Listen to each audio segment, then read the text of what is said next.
అందరికీ నమస్తే. మొన్న రేవంత్ రెడ్డి గారు ఏదో ప్రకటించారు 99 డేస్ ఆఫర్ జనాలకి. 99 రోజుల్లో మొత్తం పరిపాలన మారబోతుందని ఇచ్చిండ్రు. ఇప్పటికి 10 రోజులు అయిపోయింది. అసలు ఏమైనా అయిందా? ఎమ్మెల్యేలు వస్తారా మీ ఊరికి? ఏమన్నా స్కీమ్ల మీద రివ్యూ జరిగిందా? పోనీ ఏదైనా శాఖల మీద రివ్యూ జరిగిందా? ఏమీ జరగలేదు.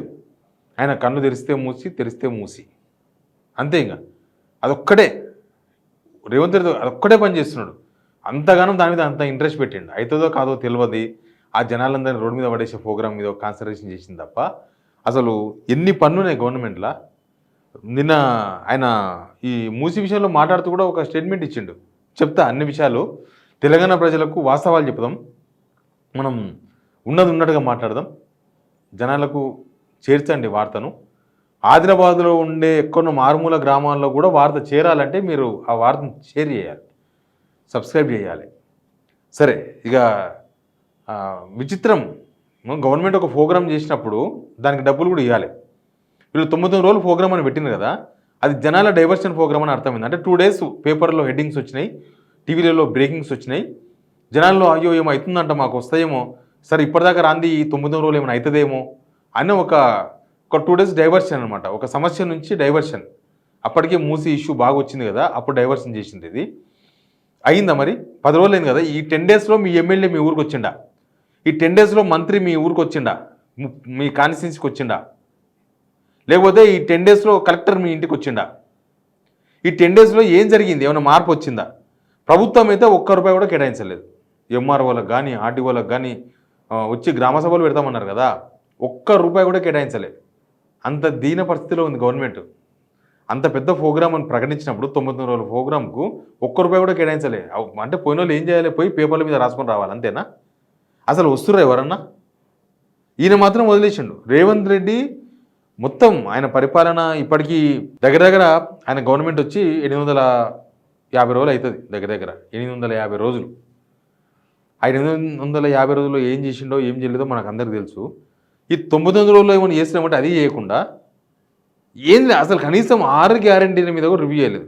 మొన్న ఏదో విద్యుత్ మీద రివ్యూ అని చెప్పి, సమ్మర్ వస్తుంది కదా, ఎండాకాలం వస్తుంది, విద్యుత్ మీద చేయాలి అని ఆ రివ్యూ ఎగ్గొట్టి సినిమా థియేటర్ ఓపెనింగ్ ప్రోగ్రామ్ పోయిండు రేవంత్ రెడ్డి. ఇక ఆయన పొద్దుగలేస్తే ఓన్లీ ఇప్పుడు మూసి గురించే మాట్లాడుతున్నాడు. ఆయన మీడియా ముందుకు వస్తే మూసి, ఆయన ప్రెస్ నోట్లు మూసి, ఆయన ఎవరైనా కలిస్తే మూసి, ఆ మూసి ఆ కంపెనీ సింగపూర్ కంపెనీని పిలుచుకొని మాట్లాడుకుంటున్నాడు. ఆ మూసీలో ముంచనికినే మాట్లాడుతుండే తప్ప. అందుకే ఇక్కడ రాసిన నేను, మూసీకి రేవంతు, కాశీకి పాలన అని. కాశీకి పోయిందంటే ఇంక అంతే, పాలన పోయిందని గట్టెక్కినట్టే.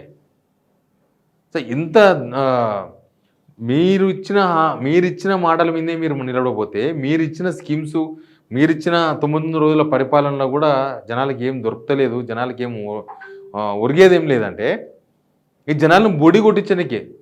అసలు ఏం అర్థమైతే లేదు. గవర్నమెంట్ రాష్ట్రంలో ఉందా లేదా? ఓన్లీ ఎలక్షన్స్ వచ్చినప్పుడు మాత్రమే యాక్టివ్గా పనిచేస్తుంది గవర్నమెంట్. సర్పంచ్ ఎలక్షన్స్ అప్పుడు చాలా యాక్టివ్గా కనిపించింది. సర్పంచ్ ఎలక్షన్స్ ముందర ఊర్లలో శంకుస్థాపనలు జరిగినాయి. సర్పంచ్ ఎలక్షన్స్ అప్పుడు ప్రచారం జరిగింది. ఏదో స్కీమ్ ఇస్తారని, ఆ స్కీమ్ వస్తుంది, ఈ స్కీమ్ వస్తుంది ప్రచారం చేసిండ్రు. మున్సిపల్ ఎలక్షన్స్ ముందర టౌన్లలో శంకుస్థాపనలు చేసిండ్రు. మున్సిపల్ ఎలక్షన్స్ ముందర రైతు భరోసా వస్తుందని ప్రకటించిండ్రు. మున్సిపల్ ఎలక్షన్స్ ముందర ఇంకేదో ప్రకటించిండ్రు. మీకు అందరికి మళ్ళీ రేషన్ కార్డులు ఇస్తామని ప్రకటించిండ్రు. అందరికీ ఇందిరమ్మలు ఇస్తామని ప్రకటించిండ్రు. అంటే ఎలక్షన్స్ పనిచేస్తుంది గవర్నమెంట్. అది కూడా ఓన్లీ హామీల ప్రకటన వరకే పని. అంటే మళ్ళీ వీళ్ళేమో రోడ్డు మీద గుంతలు దవ్వుతలేరు, రోడ్డు ఏమి వేస్తలేరు, కొత్తగా ఏం చేస్తలేరు. ఎలక్షన్ టు ఎలక్షన్ హామీలు. జనరల్ ఎలక్షన్ అప్పటి నుంచి 2023 నవంబర్ 30న జరిగిన ఎలక్షన్ ముందు నుంచి ఒకటే ప్రాసెస్. ఎలక్షన్స్ వస్తాయి, వీళ్ళు హామీలు ఇస్తారు, తర్వాత హామీలు అమలు చేయరు. అసలు పనే చేయదు. ఈ గవర్నమెంట్ ఉందో లేదో, అసలు ఎవరి కోసం పనిచేస్తుందా లేదా ఏం అర్థమైతే లేదు. అసలు ముఖ్యమంత్రి ఉన్నాడు, మంత్రులు ఉన్నారు, జీతాలు తీసుకుంటున్నారు, హెలికాప్టర్లు ఎక్కి తిరుగుతున్నారు, మంచిగా వేరే దేశాలు పోతున్నారు తెలంగాణ కోసమని ఏమేమో చెప్తున్నారు. కానీ గ్రౌండ్లో వర్క్ ఏది కనిపిస్తలేదు. ఇప్పుడు వాళ్ళు ఏమైనా తిరగని, ఏమైనా వేసుకొని మనకైతే పని కనబడాలి కదా. ఆ ముఖ్యమంత్రి సీట్లో ఎవరుంటే వాళ్ళతో మనకు న్యాయం జరగాలి. అది రేవంత్ రెడ్డి ఉంటాడా, షబ్బీర్ అలీ వస్తాడా, ఇంకో ఆయన వస్తాడా మనకు సంబంధం లేదు. మన ఎవరు ముఖ్యమంత్రి ఉంటే ఆ ముఖ్యమంత్రి తెలంగాణ ప్రజలకు న్యాయం చేయాలి. మరి తెలంగాణ ప్రజలు న్యాయం చేయకుండా ముఖ్యమంత్రి పదవిలో ఉండడం ఎందుకు రేవంత్ రెడ్డి? ఆ మంత్రులు ఎందుకు, ఈ గవర్నమెంట్ ఎందుకు? అసలు బిగ్ క్వశ్చన్ ఇది. పక్కపక్క రాష్ట్రాల్లో ఏం జరుగుతుంది? మనకు ఏపీ గురించి ఏం తెలుస్తున్నది? ఏపీ గురించి వార్తలు ఏమొస్తున్నాయి? అని ఏదో ఒక డెవలప్మెంట్ కనిపిస్తుంది, ఏదో డబ్బులు వచ్చినాయంటారు, ఇంకేదో చేసినామంటారు, ఏదో కంపెనీ వచ్చింది, భూమి ఇచ్చినామని వార్తలు వస్తాయి, ఏదో కొత్త స్కీమ్ అమలు అవుతుంది ఈరోజు నుంచి అంటారు, ఈరోజు రైతుల అకౌంట్లో పైసలు అంటారు. అసలు మన దగ్గర ఏ మూవ్మెంట్ లేదు, ఎవరి అకౌంట్లకు పైసలు వచ్చేది లేదు, ఏ ఎమ్మెల్యే ఏ ఊరికి వచ్చేది లేదు, ఏ మినిస్టర్ ఏదో శంకుస్థాపన చేసేది లేదు, ఏ చీఫ్ మినిస్టర్ ఇంట్లోకి వెళ్ళి బయటికి వెళ్ళేది లేదు. Only chief guest programmes. Chief minister only chief guest programmes. ఎవరో సినిమా థియేటర్ ఓపెన్ చేయాలంటే ఈయన పోయి రిబ్బన్ కట్ చేస్తాడు, ఎవడో కట్టుకున్న హాస్పిటల్కి ఈయన పోయి రిబ్బన్ కట్ చేస్తాడు. ఏం అవసరం ఉంది నాకు అర్థం కాదు. ఒక్క గవర్నమెంట్ హాస్పిటల్ కన్నా రిబ్బన్ కట్ చేసినారు రేవంత్ రెడ్డి? ఆయన ఎవరో ప్రైవేట్ హాస్పిటల్ కట్టుకుంటే దానికి పోయి ఓపెన్ చేస్తాడు, ఈగేవాడు ఏదో ఆఫీస్ పెట్టుకుంటే దాని పోయి రిబ్బన్ కట్ చేస్తాడు. చీఫ్ గెస్ట్ ప్రోగ్రామ్స్ ఇవి. ఏం పనిపాట లేకపోతే పోవాలి అవి. ఏం పన్నంతా వదిలేసి మొన్న ఒక స్టేట్మెంట్ ఇచ్చిండు, ఈ మూసి ఎందుకట్లా చేస్తున్నామంటే నేను ముఖ్యమంత్రి అయ్యి ఏం చేయకపోతే ఊకుంటారా అడుగుతారు కదా నన్ను. అంతకుముందు చాలామంది ముఖ్యమంత్రులు అయినరు, వాళ్ళు కొంతమందే గుర్తున్నారు, నన్ను గుర్తుపెట్టుకోవాలంటే చేయాలి కదా. రేవంత్ రెడ్డిని మాత్రం తెలంగాణ ఖచ్చితంగా గుర్తుపెట్టుకుంటుంది. మంచి చేసినందుకు కాదు, చెడు చేస్తున్నందుకు. నువ్వు అది కూలగొట్టేసి ఇల్లు కట్టేస్తే అదేదో నేను కాలువలు దొవ్వేసి మొత్తం నీళ్ళు అవతలకి ఇవతలకి మంచినీళ్ళు పారగొడితే నేను గుర్తుపెట్టుకోరు రేవంత్ రెడ్డి. మీరు ఇచ్చిన హామీలు అమలు చేయండి, గుర్తుపెట్టుకుంటారు. కిరణ్ కుమార్ని గుర్తుపెట్టుకుంటారు ఇప్పుడు కూడా. ఎందుకు? అడ్మినిస్ట్రేషన్ మీద పట్టున్నది కాబట్టి ఆయన గుర్తుపెట్టుకుంటారు. అంజయ్యని గుర్తుపెట్టుకుంటారు. ఎందుకు? అంజయ్య మంచి చేసింది కాబట్టి గుర్తుపెట్టుకుంటారు. మంచి చేసిన వాళ్ళు ఎప్పుడు కేసీఆర్ని గుర్తుపెట్టుకుంటారు. మిమ్మల్ని ఎందుకు గుర్తుపెట్టుకోవాలి రేవంత్ రెడ్డి గారు? మీరు ఏం చేసినాక గుర్తుపెట్టుకోవాలి. మీరు ఇంకా జనాల ఇండ్లు ఒలగొట్టినందుకు ఇంకా ఏం పేరు పెట్టాలని కూడా తెలియదు. ఏ పులికేశో గిలికేశో అంటారు, అది కూడా చూడబుల్ కాదు. హింసరాజ్ అయిపోయింది తెలంగాణలో. హింసరాజ్ అక్కడ సౌత్ కొరియా ప్రెసిడెంట్ లాగా అయిపోయాడు మనోడు. అంటే ఎవరు ఏం అడగొద్దు, ఎవరేం చెప్పొద్దు, నా బుద్ధి ఉడ్డిని చేస్తా, నేను తొక్కుకుంటా పోతా, లేపుకుంటా పోతా, నా ఇష్టం. కిమ్ ఈయన మనకు తెలంగాణ కిమ్ రేవంత్ రెడ్డి.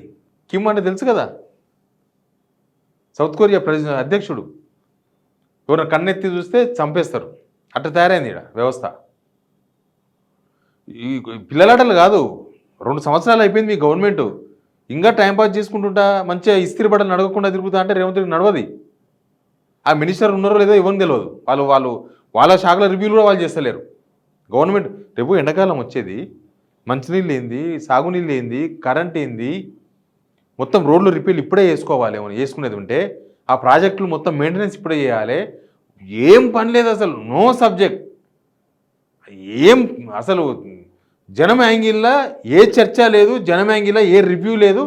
ఏమైనా ఈ గవర్నమెంట్లో చర్చ జరిగితే ఒకటే చర్చ, ఎవరిని కొడుతున్నాడు, ఎవరి కొంపలు గులుస్తున్నాడు, ఇవాళ బుల్డోజర్ ఏడికి పంపిస్తున్నాడు, ఏమవుతుంది. ఓ పక్క మున్సిపల్ డిపార్ట్మెంటు, ఓ పక్క హైడ్రా, ఈ 2 యాక్టివ్గా పనిచేస్తున్నాయి. ఏమి లేవు. వాళ్ళిద్దరు కూడా పర్మిషన్లు ఇచ్చుడు, కొత్త కన్స్ట్రక్షన్స్ దాని మీద లేదు. కూలగొట్టుడు, కూల్చుడు. తెలంగాణ మొత్తం కూలుస్తారనమాట. ఏం చేస్తారు? ఇట్లా గుర్తుపెట్టుకుంటారు. రేవంత్ రెడ్డి ఖచ్చితంగా హిస్టరీలో ఉంటాడు.